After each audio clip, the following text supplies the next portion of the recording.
बिस्मिल्लाहिर्रहमानिर्रहीम। जनाब, स्टोरी एक ही शेयर करनी है और ज़ाहिर है वही स्टोरी जो धमाकेदार स्टोरी है, वही इंकशाफात जो कड़ाकेदार इंकशाफात हैं। और आज हमारे साथ जनाब काशिफ अली साहब हैं। बहुत शुक्रिया जनाब आप ZN न्यूज़ को टाइम देने का। और काशिफ साहब एक मीडिया चैनल पे इंटरनेशनल डेस्क को देख रहे हैं, इंटरनेशनल डेस्क के इंचार्ज हैं और इनके पास बड़ी अंदर की भी कुछ खबरें होती हैं। ये जो स्कैंडल आ रहा है, ज़ाहिर है ये एक सिर्फ नेशनल स्कैंडल तो नहीं है, ये तो इंटरनेशनल स्कैंडल है। और इंटरनेशनल स्कैंडल होते हुए फिर आपको पता है, अच्छा फिर मैंने इनसे जब ऑफ द रिकॉर्ड बात की, इनकी खैर मैं ये भी बताता जाऊँ कि आप काशिफ साहब के साथ इस चैनल पे आप मुसलसल जो है ना मेरे साथ प्रोग्राम भी देखा करेंगे। रोज़ एक प्रोग्राम आया करेगा इंशाल्लाह काशिफ साहब के साथ, और बहुत ही अच्छा बोलते हैं। और दूसरी बात ये है कि इनके पास इस स्कैंडल से मुताल्लिक कुछ अंदर की खबरें भी थीं। अब मैंने काफ़ी कोशिश की, मैंने कहा जी आप कंजूसी ना करें, ये ज़रा बताएं कि ये जो पंडोरा बॉक्स खुलने वाला है ये किस किस को रुलाएगा, ठीक है ना। ये अब पूछते हैं मतलब काशिफ साहब से भी और इस तरह से डिस्कशन करते हैं। और ये सुना है कि ये मदर ऑफ पनामा इसको कोई कह रहा है, कोई इसको पनामा का भी बाप कह रहा है, कोई इसको क्या कह रहा है। तो जनाब काशिफ साहब बहुत शुक्रिया, बहुत नवाजिश ZN न्यूज़ को टाइम देने के लिए। और जनाब बताएं कि क्या चक्कर है, क्या आने वाला है। खान साहब ने तो कहा है कि मैं इनको रुलाऊंगा, तो ये तो वही को मकाफात अमल मुझे लगता है। तो क्या सूरत हाल है, ये क्या होने लगा है और आज 9:30 बजे के बाद क्या सिनेरियो तब्दील होने वाला है और क्या होने वाला है।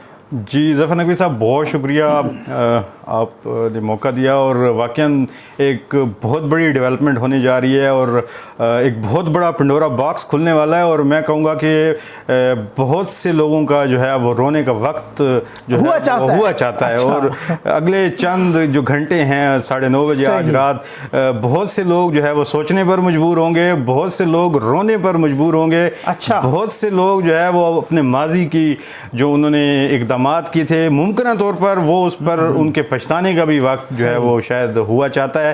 एक बहुत बड़ा पंडोरा बॉक्स खुलने वाला है, जैसा कि आपने अपने इंट्रो में भी कहा कि एक ऐसी लीक्स जो पनामा को भी पीछे छोड़ देंगी। अच्छा। वो आने वाली हैं और एक ऐसी धमाका खेज किस्म की उनकी एंट्री होगी, जिसके बाद पाकिस्तानी मीडिया पर और इंटरनेशनल मीडिया पर भी पंडोरा लीक्स जो है वो भूचाल सा आएगा। और एक काफ़ी आगे जो टाइम है वो इस पर इन्हीं मौज़ूआत पर डिस्कशन होगी, क्योंकि उसमें फिर ऑफशोर कंपनीज का जिक्र है। और आपको पता है कि जहां ऑफशोर कंपनीज का जिक्र होता है तो ये कंपनी बनाई ही इसीलिए जाती हैं, ये बेनाम कंपनी होती हैं। आप रुकें सर, रुकें। आपने वो वाली बात की कि जैसे खान साहब, आपको याद है ना कि खान साहब ने जैसे फरमाया था कि ऑफशोर कंपनी तो होती है हराम सरमाए के लिए। जी बिल्कुल, ऑफशोर कंपनी तो होती है इसलिए कि आप काले धन को छुपाते हैं। लेकिन उस थोड़े अरसे के बाद फिर अलीम खान साहब की निकल आई, तो जैसे हमने देखा कि अलीम खान साहब की जैसे ऑफशोर कंपनी आई फिर वो हलाल हो गई। जी बिल्कुल। तो ऑफशोर कंपनीज, मैं इसलिए कह रहा हूं कि इसमें फिर ऑफशोर कंपनीज का जिक्र है।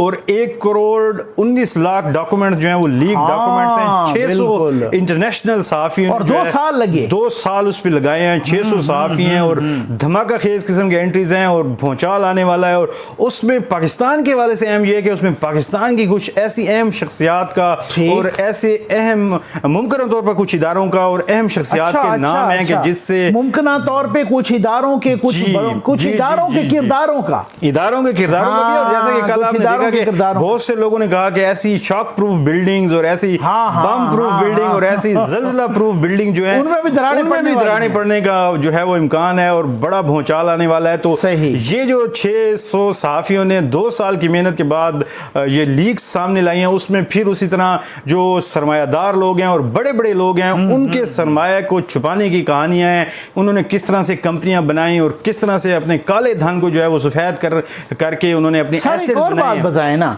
ये कल आप भी देख रहे थे, मैं भी देख रहा था कि मालशिया पालशिया कुछ चैनल्स ने मतलब ये करना शुरू कर दिया कि देखें जी वो तो कुछ ऑफशोर कंपनियों का जो पता है वो ज़मान पार्क है जी। तो ये बताने की ज़रूरत क्यों महसूस हुई? किसी बंदे को पकड़ के ले आए, चैनल पे बिठा दिया कि जनाब वो गालिबन फरीदुद्दीन की क्या उनका नाम था, वो कहते हैं वो खान साहब की नहीं है, वो कंपनियां मेरी हैं, मेरा पता और खान साहब का मिलता है। तो उन्होंने कहा जी ज़मान पार्क से ये मिलता जुलता पता तो अगर ये आ जाता, आज तक को इंतज़ार कर लिया जाता और फिर सफाइयाँ, तो ये एडवांस सफाइयाँ देने का कोई आपको क्या इसमें क्या, मुझे आप ज़रा समझाएंगे? जी ज़फ़र साहब, कल जब ये खबर आई हमने भी इसे अपने न्यूज़ रूम में थे तो हमने अपने चैनल पे इसे ब्रेक किया, और अभी हम लोग उस खबर की इब्तदाई ये लीक्स के हवाले से ही अभी हमने ब्रेकिंग चलाई थी कि एक और चैनल पर उसके आगे की जो तफसीलात हैं वो बताई जा रही थी। क्या बात है? कौन सी किसकी ऑफशोर कंपनी, बल्कि एक चैनल जो है एक ऑफशोर कंपनी के मालिक को भी ले आया और उसने ये कह दिया, उसने बताया, और उसने साथ ये भी बताया कि ज़मान पार्क जो ज़मान पार्क जो खान साहब का घर का एड्रेस है उससे मिलता जुलता जो है वो एड्रेस और उसकी ऑफशोर कंपनी का जो है एड्रेस उसमें। तो हम हैरान हुए, हमने फौरन जाके चेक किया कि क्या लीक्स जो है वो इंटरनेशनली पब्लिश हो गई हैं। तो जब हमने देखा, उमर चीमा साहब का ट्वीट भी देखा, जो कंसोर्शियम जिसने ये सारी चीजें पब्लिश करनी है, उन्होंने भी कहा कि अभी आगे पब्लिश होना है। तो फिर हमें समझ आई कि उसके बाद फिर जब देखा तो सोशल मीडिया पर एक बहस शुरू हो गई, समझ आई कि ये चोर की दाढ़ी वाला जी, इसको आप इस तरह से भी कह सकते हैं। और सोशल मीडिया पर फिर जो बहस छिड़ी तो उसमें दो राय हमारे जो है सामने आई, जो प्रो PMLN या प्रो जो अपोजिशन राय थी वो ये कह रहे थे कि ये जो है वो जो चीजें सामने आने वाली हैं उससे पहले ये सफाइयां देने की हुकूमती एक कोशिश है, कुछ कुछ दाल में कुछ काला या सारी दाल ही काली, जैसे आप कह रहे हैं कि कुछ लोग ये कह रहे थे कि दाल में काला है, कुछ कह रहे थे दाल ही सारी काली है, कुछ कह रहे थे कि चोर की दाढ़ी में तिनका है, और कुछ ये कह रहे थे कि ये खान साहब के लिए एक पहले से एक बकरा जो है वो तलाश कर लिया गया है। अब ये सोशल मीडिया पर दो राय जो थी ना वो बन के सामने आई। अब उसको फिर आप अगर देखें तो वो काफी चीजें जो है ना वो बड़ी गंभीर सी लगती है। मसलन एक फरीदुद्दीन साहब जो है उसका इंटरव्यू भी फिर आप देखते हैं कि एयरवाई ने कर लिया, फरीदुद्दीन साहब ने ये एक्सेप्ट भी कर लिया कि हाँ वाकई मैंने 2 ऑफशोर कंपनीज बनाई। साथ ये भी बताया जाता रहा कि ये फरीदुद्दीन साहब जो हैं ये बिल्कुल उनके रिश्तेदार नहीं है। अच्छा, ये भी समझ नहीं आती, बिल्कुल ये कहने की क्या जरूरत है, ये उनके दोस्त नहीं है, उनको जानते नहीं है। अच्छा, बार बार उनसे पूछें कि जी आपकी खान साहब के साथ कब आखिरी दफा मुलाकात हुई, कब आप मिले। मसलन आप देखें ना, मैं आपको बताता हूं कि अब खान साहब ज्यादातर तो बनीगाला में रहते हैं, बनीगाला उनके आसपास, बनीगाला आसपास कितने लोग रहते हैं, कितने उनके पड़ोस में। अब हर कोई ऐसे थोड़ी है कि भाई उनसे को पूछे कि जी खान साहब से आपकी आखिरी दफा कब मुलाकात हुई, वो वज़ीर-ए-आज़म पाकिस्तान है, हर दफा तो उनसे मुलाकात नहीं होती किसी की। तो अब क्या उनका, यानी कि ये एस्टेब्लिश करने की कोशिश कर रहे थे कि कोई ये ना सोचे कि ये उनका फ्रंट मैन है या उनका कोई रिश्तेदार है या उनका कोई दोस्त है या उनका कोई करीबी है। तो मतलब ये किस लिए, क्यों किसी चीज की कोई फेस सेविंग, कोई किसी को बचाने की कोशिश, कोई इस तरह का लग रहा था। देखें कल जो एयरवाई ने चलाया उनका जो उनसे इंटरव्यू किया और उनका जो पेपर हुआ तो उसमें उन्होंने ये कहा कि हाँ मेरा खान साहब से उन्होंने कहा कि मेरा भी बरकी फैमिली के साथ ताल्लुक है, खान साहब का भी ताल्लुक है। तो उन्होंने एक किस्म का ताल्लुक का एक्सेप्ट कर लिया। फिर उन्होंने कहा कि खान साहब से मुलाकात, उन्होंने क्या मुलाकात भी हुई थी, बेशक 2 साल पहले हुई, ये भी। अच्छा, इसके साथ साथ उन्होंने अपनी दो ऑफशोर कंपनीज का भी एक्सेप्ट माना कि उन्होंने एक मेरी थी, एक मेरे दोस्त की थी, बनाई गई थी।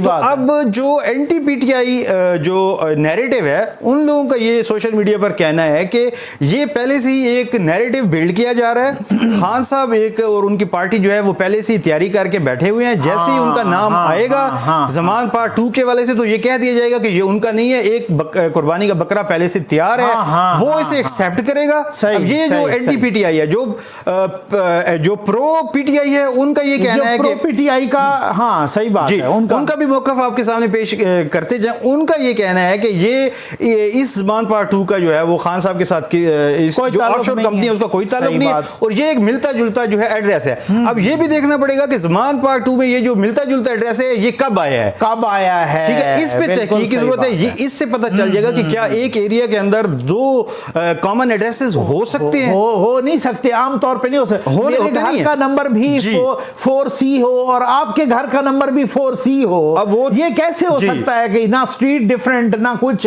वो भी 2 ज़मान पार्क 2 और वो भी ज़मान पार्क 2। आपको पता नहीं कि पाकिस्तान के अंदर सब कुछ हो जाता है, तो क्या पता कि रिकॉर्ड्स भी मैनिपुलेट हो। तो बहरहाल ये तहकीक पे छोड़ दें, बात ये है कि सामने आएगी तो पता चलेगा। कह रहे थे ना, अब मेरे भी व्यूअर्स कह रहे, आप सुनेंगे तो आप भी कहेंगे, उस वक्त भी कह रहे थे कि नकवी साहब कुछ नहीं, इनका कुछ नहीं होने वाला। ये सर मैंने उनको एक मिसाल दी, मैंने कहा भाई पापा जॉन्स वाली बात आई थी, आपको पता है, यही पर आसिम बाजवा साहब के, और उस वक्त भी कहते थे इनका कौन क्या बिगाड़ सकता है।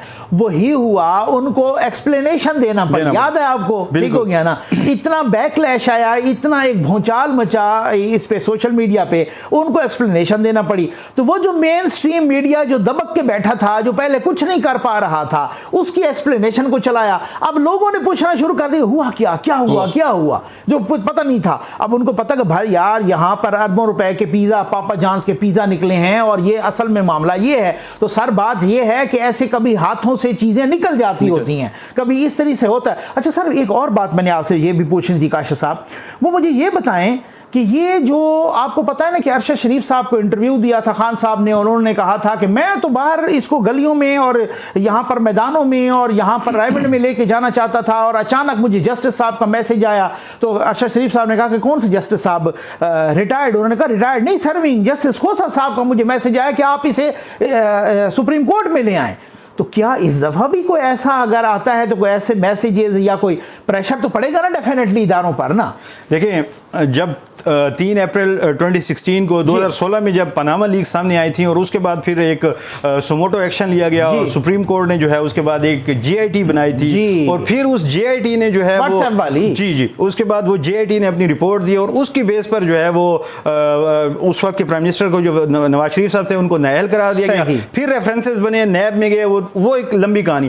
तो अब भी नाअहली भी पनामा खेलते खेलते बीच में से ही कामा पे हुआ, और वो जो अजीजिया रेफरेंस था वो थे। बहरहाल वो 3 रेफरेंसेस बने, वो एक लंबी कहानी है। तो अब भी ये जो आज एक्सपेक्टेड है कि 9:30 बजे एक बहुत बड़ा जब भूचाल आएगा, उसमें अहम शख्सियात के नाम हैं, मुमकिन तौर पर जो गवर्नमेंट में बैठे हुए हैं या पाकिस्तानी जो इंपॉर्टेंट इंतहाई अहम क्रूशल जो इदारे हैं उनके भी नाम, उनके सरबराहान या उनसे वाबस्ता लोगों के भी नाम हो सकते हैं। तो अब जो क्वेश्चन देखने का है, जो हमारे इदारों का भी एक इम्तिहान होगा, जो बड़े मुकद्दस इदारे भी हैं उनका भी इम्तिहान होगा कि क्या इस दफा भी वो उसी तरह का एक्टिविज्म दिखाते हैं। ये वो क्वेश्चन है। मसलन क्या इस दफा क्या इस दफा वो मैं समझाने के लिए कह दूं कि जो फुर्ती उस वक्त दिखाई गई थी नवाज शरीफ के खिलाफ, क्या वो फुर्ती इदारे अब भी दिखाते हैं? अब सवाल ये ना कि क्या वो JIT में 2 खुफिया इदारे भी शामिल होते हैं? अब क्या पहली बात तो ये हमें देखनी होगी क्या सोमोटो इस दफा लिया जाता है, पहली बात ये। उसके बाद हम देखेंगे कि सोमोटो के बाद क्या उस तरह की कोई जॉइंट इन्वेस्टिगेशन टीम बनती है। फिर वो जॉइंट इन्वेस्टिगेशन में क्या सबकी उसी तरह की इंटरेस्ट भी होता है? ठीक है, क्योंकि इस दफा तो सूरत हाल डिफरेंट है। डिफरेंट इस तरह से है कि इस दफा जो है, जो पहले अपोजिशन थी अब वो हुकूमत में है, और जो हुकूमत थी वो इस दफा अपोजिशन में है। तो अगर तो इंसाफ का मयार एक है, अगर तराजू इंसाफ का सबके लिए एक है, तो फिर वही एक्टिविज्म होना चाहिए असूल के मुताबिक। मीडिया की तंजीम भी वही है जिसने पनामा लाया था, ठीक है ना। तो अगर वो पनामा लाते हुए बड़े सच्चे और सादिक और अमीन थे, क्योंकि उस वक्त खान साहब कहा करते थे, याद है ना आपको, कि भाई हम थोड़ी ले आए हैं, ये तो इंटरनेशनल स्कैंडल आया है, तो हम नवाज शरीफ के खिलाफ थोड़ी लाए, ये तो इंटरनेशनल स्कैंडल है, और उस स्कैंडल में वो फंस गए और हमारे ऊपर वो डाल रहे हैं, हम तो नहीं लाए। और सर दूसरी एक बात है, मैं सोच रहा था खान साहब की भी कोई कंपनी आई थी, आपको याद है ना, वो जिस पे वो कहा गया था कि जी अब वो मेरी नहीं है, या जिससे इस तरह की कोई बातें हुई थी, उसका भी कोई चक्कर हो सकता है, कोई निकल आए इसमें? ये तो देखिए जफर साहब, जब तफसीलात सामने आएंगी तो आज जब मुझे पता है कि आपने भी कुछ बातें की दोस्तों से, मैंने भी की, वो जो कंसर्न दोस्त हैं। अब दोस्तों ने कुछ बताया भी सही, लेकिन हमने अभी तक वो नहीं बताना कि वो फिर जो है ना, इस हवाले से कि जब तक वो 9:30 बजे का इंतजार करते हैं हम। कल भी वो यही कह रहे थे कि जहाँ हमने 2 साल इंतजार किया है, जो जिन लोगों की मेहनत है इसके पीछे, उमर शीबा साहब हैं, इस तरह फखर रानी साहब हैं, उन लोगों ने 2 साल इस पे लगाए हैं। तो आज वो 9:30 बजे जब ये इंटरनेशनली यानी कि ये पूरा ग्लोबल इससे जो है वो आउट किया जाएगा, इससे लीक्स को जो है बाकायदा तौर पर पब्लिश किया जाएगा, और पाकिस्तानी टाइम के मुताबिक वो 9:30 होगा। तो उसके बाद ये फिर इस पर डिस्कशंस भी होंगी, ये सारी चीज़ें सामने आएंगी, कौन किसके पीछे है, किसने क्या काला धन कहाँ पर छुपाया, और उसके बाद फिर ये एक सिलसिला चल निकलेगा। उसमें ये भी तो है ना कि भाई उस वक्त नवाज शरीफ साहब को ये कहा गया था कि ये जो बारे सबूत है, यानी बर्डन ऑफ प्रूफ, ये उन्हीं पर ही है, ठीक है ना। ये बात और है कि वो कहा जा रहा है कि उस वक्त वो तस्लीम कर लिया था, लेकिन सर बात जबान से तस्लीम करने से क्या होता है? अगर आपके पास कुछ ऐसे सबूत आ जाते हैं कि जिससे बचना फिर बिल्कुल ही मुहाल होता है, फिर आप वहाँ से पतली गली से खिसक नहीं सकते, और ऐसे सबूत होते हैं, और ये बंदा रिसर्च कर लेता है कि जी ज़मान पार्क 2 ये है, और ये 2 कब बना, और वो जो फरीदुद्दीन साहब हैं वो कौन साहब हैं, उनके खान साहब से क्या रिश्ते हैं, और ये और कोई और कंपनियां भी निकलती हैं तो वो क्या होता है, और ये सारा कुछ अगर ये आता है, कुछ ऐसे इररिफ्यूटेबल चीज़ें जिनको नाकाबिल तरदीद होती हैं उनसे तरदीद की ही नहीं जा सकती, तो फिर तो बंदा फंस जाए, तो फिर भी बारे सबूत तो फिर इधर ही होना चाहिए ना। एक बात, और मेरा दूसरा क्वेश्चन भी इसी पे फिर हम ख़त्म भी करेंगे। तो ये दूसरी बात ये है, मुझे ये बताएं कि अपोजिशन में आपको इतना दम खम नजर आता है। खान साहब तो कुछ भी हो, खान साहब तो जनाब वो ठीक है, वो कहते हैं कि जनाब बहुत सारी कुव्वतें, नादीदा कुव्वतें पीछे भी थी, लेकिन खान साहब तो फिर भी खम ठोक के मैदान में आ गए थे और जनाब बिल्कुल ऐसी की तैसी बचा दी और सारा कुछ।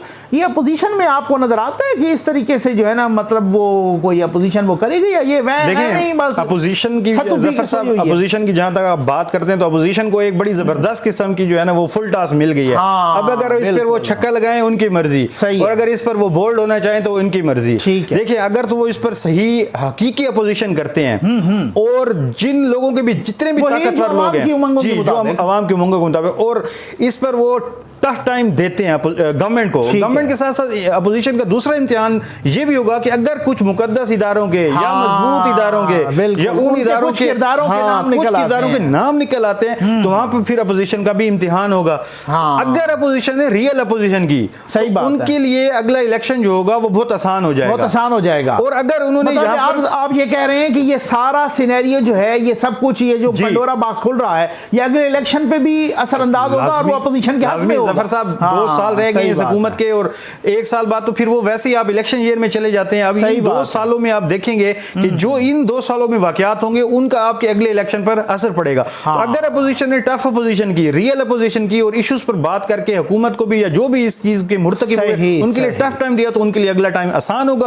अगर यहां पर भी उन्होंने फ्रेंडली अपोजिशन की और वो तजब्जुब का शिकार हुए और ये फैसला ना कर सके कि हमने गुड कॉप खेलना है या बैड कॉप खेलना है, तो उस सूरत में जो है वो अपोजिशन के लिए भी, खासकर जो पीएमएलएन है उसके लिए भी मुश्किलात जो है उसमें इजाफा हो सकता है आवाम की नजरों में। जाहिर बात है, अब आपके लिए मौका है, जिस तरह अगर पीटीआई ने उस वक्त आपके लिए टफ टाइम दिया था, तो आपको भी उस वक्त इसके मुताबिक जो है वो खुल के आना चाहिए। अगेन इस चीज को मैं क्लैरिफिकेशन करता जाऊं और फिर इसी पे हम क्लोज करते हैं। हम किसी का नाम नहीं ले रहे भाई, ना काशिफ अली साहब ले रहे हैं, ना जफर नकवी ले रहा है, ना कोई भी, हमें कोई नहीं पता किन किन का नाम आना है। अलबत्ता ये है कि कुछ जड़ें हिलने लग गई हैं, कुछ दरख्तों की, कुछ की बुनियादें हिलने लग गई हैं, वो खाम खा चोर की दाढ़ी में तिनका उनको महसूस होने लगा है, कुछ थरथराहट का शिकार को खुद होने लग गए हैं। तो हमने उससे अखज़ किया, अभी तक तो ये स्कैंडल ओपन ही नहीं हुआ, अभी तक तो आज 9:30 बजे होना है, तो हम किसी का नाम नहीं ले, हम ये मफरूदे पे बात कर रहे हैं कि अगर ये इस तरह से होता है, कुछ इदारों के किरदारों के नाम आ जाते हैं,